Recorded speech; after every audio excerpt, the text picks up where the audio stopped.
Scott Rock here with Simpson Math.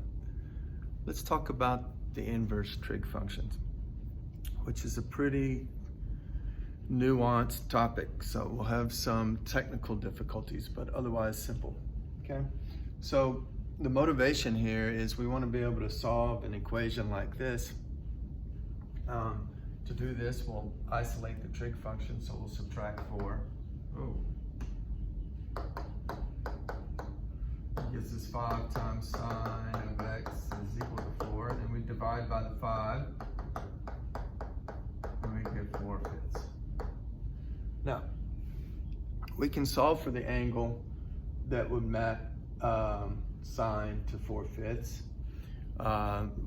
by doing some estimation.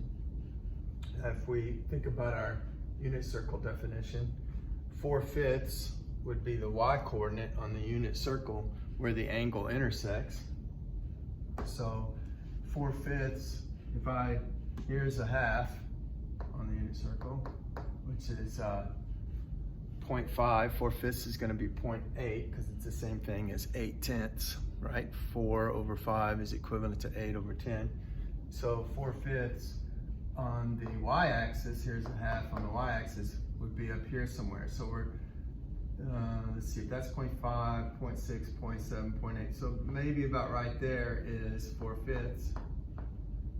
And we need the angle that intersects the circle at that y coordinate. And of course there'd be more than one. There'd be an answer over here too, but we're gonna concentrate on this smallest one to find this, okay? So then that means that this should be about 3/5. About right there would be 3/5. Why is that? Well, because 3/5 squared plus 4/5 squared, if that point is 3/5 over 3/5 and up 3/5, that's supposed to be a 3. Then when we square the x and we square the y and add them together, we should get 1. So sure enough, this is 9/25 plus 16/25, and when you add it together, it's 1, okay? So now all you have to do, now that you've found a fairly accurate picture and you've drawn it somewhat to scale, you could estimate the angle by getting your protractor out. I have this weird tool, so it's looking like maybe 53 degrees, okay? And we could convert that to radians. So that's one way to get the answer, but that's necessarily an estimate, and we want to know the exact answer, and then we could type the expression for the exact answer into a calculator, and it could give us an estimate as precise as we want it to be, as many decimal places as we want it to be. Now, and the way we do that is we undo the sign. And the way you undo a sine function is use the inverse sine function. So we got to stop and talk about what inverses are. So some reminders from algebra. Let's go this way. I have a reminder here of what an inverse is, okay? A functional inverse, the inverse of a function. So if we assume f of x is some function that passes the horizontal line test, which, think about sine, it does not pass the horizontal line test, so that's the first technical difficulty, right? The sine wave has that repetitive nature. It's going to fail the horizontal line test. Here's the horizontal line test to remind us. Any horizontal line must hit the curve at most one time for the curve to pass the test. So since some horizontal lines will hit the sine wave multiple times, more than once, the sine wave fails the horizontal line test. We're going to set that difficulty aside for a minute, and we're going to talk about functions that do pass the horizontal line test. The inverse of those functions, denoted with this -1 notation, which is unfortunate, is the function such that if you compose f with its inverse in either direction, you always get the identity line, y equals x. You get x as the result. So if I put the inverse into the function, I should get out x. So you put the inverse into the function, or it works both ways. See, the composition works both ways. If I put the function into the inverse, and that's the one we need, then you get out x. Okay, so you get out the argument of the function if you put the function into the inverse. So if sine was passing the horizontal line test, we could get its inverse. Well, its inverse would be sine inverse, and we could put this into that inverse, and what would we get out is the argument. And that's what we want. We want to solve for x. Okay? Now, once you do the one side, you have to do the other. So we'd have inverse sine of 4 over 5. And that's what I got to talk about is what is inverse sine of 4 over 5. So we have some talking to do there. Plus, we have the whole issue of the horizontal line test. Well, we'll get by the horizontal line test very quickly. So what we'll do is we'll look at this sine wave, and let's extend it this direction. It repeats itself. Here I have one cycle going from 0 to 2 pi, but I could just as easily have drawn one cycle going from, let's see, negative pi to pi. So that would be pi plus pi. There's one cycle with the period of 2 pi.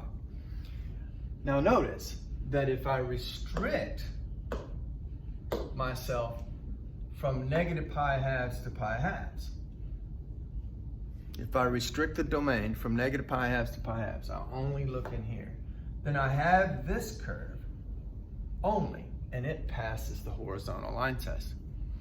So if we're talking about inputs that go from negative pi halves to pi halves, the sine wave does have an inverse. It does pass the horizontal line test. So we restrict the domain from negative pi halves to pi halves. You might ask, well, why not restrict it somewhere else? Like we could make it, let's get another color out. I could make that part, that blue section of the curve also would pass the horizontal line test. The horizontal line would hit the blue part of the curve only at most once. Why not restrict it from pi halves to 3 pi halves? Well, the answer is tradition, number one. Number two, we want to include the origin if we can. We want as big a domain as we can get and it still pass the horizontal line test. And we want to include the origin if we can. So if we start here and we go this direction, obviously this turn right here would make it fail the horizontal line test. So if we start at 0, 0, we will only be able to go that far. So we'll start at negative pi halves and go to here. So that's the reason why that was chosen. So we choose to restrict our domain from negative pi halves to pi halves. That means that when I solve for this on any calculator, if I type this into any calculator, it's going to give me an angle that is measuring from negative pi halves to pi halves. So it'll give you either a negative angle here or a positive angle here. In this case, since the output was positive, so the input of the, remember, inverse functions swatch the inputs and outputs. So it's now the input to the inverse is positive. It will give me an angle in quadrant 1, so it'll give me a positive angle from 0 to pi halves. And that's approximately 55 degrees, okay? So that's the first thing. We restrict the angle. And then if I want the other answer, I just have to remember, wait a minute, the other answers are all going to be somewhat removed. Well, there'll be an infinite number that are one period removed, but then remember there'll also be a sister angle over here, and we'll have to think about finding that one as well. But sometimes in context you only need the smallest angle, in which case this would be the answer. Okay, so one last thing to talk about, and that's notation. So I'm going to come back over here and remind us of the unit circle definition for a minute. So remember, standard theta is a standard position angle intersecting the unit circle at xy, then cosine maps the angle to x, sine maps the angle to y, tangent maps the angle to y over x. But our definition of radians is that the radian measure of the angle is the arc length divided by the radius. And if we're in the unit circle, then the radius is 1. And if I put a 1 under here, let's put a ghost 1, then the arc length over 1 is just arc length. So in the unit circle, the radian measure of theta is just the arc length. So another way to word this definition is, if theta was the arc length cut out, the arc on the circle that is cut away by the angle, then cosine maps that arc length to x, and sine maps the arc length to y, and tangent maps the arc length to y over x, where x and y are the intersection point where that arc terminates. Why did I go to all that? I know it's so technical. It's because this notation stinks. There's an alternate notation that I will prefer. You need to recognize both, but I will prefer arc-sine.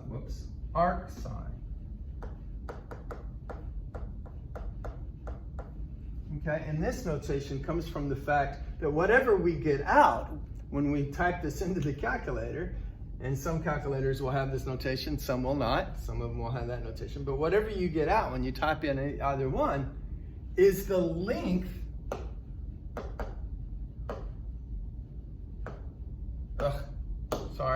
was the length of this arc here.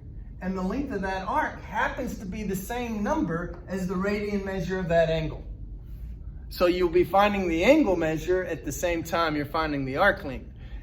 And so this notation is I prefer, because students tend to get this notation confused with just flipping it. So I'll see people on their paper, don't write this down. Whatever you do, don't write this down. Put your pencil down right now and stop taking notes, okay? But I see students all the time say, oh, I have arc-sine, so they'll go, oh, that means 1 over sine, so therefore that's cosecant. No, this is not true. It's not true, because that notation, when dealt with the number, yes, 1/2 to the -1 is 2, or 2 to the -1 is 1/2, because the multiplicative inverse of a number is its reciprocal. But sine's not a number, so that -1 notation doesn't mean it's reciprocal. That -1 notation means it's inverse. Wow, that's confusing. So I prefer the arc-sine notation. And that's what we'll use in class. But notice, I said a lot in this video, but notice how simple it was. We just solved the equation. We just solved it, got sine by itself, and then we took inverse sine of both sides. Inverse sine of this side undoes the sine operation and gives me just the x. And then I just have inverse sine of this over there, and that's my answer. And the calculator will spit it out. And remember, it's going to be your smallest or your most acute answer, right? If by smallest I mean smallest in the width of the angle, not because the whole negative thing makes it confusing, but it'll be the most acute angle. And then there may be others. If the context of the problem allows for other answers, you'll have to go think about where those are. Whew. Math tried to make simple at Simpson Math.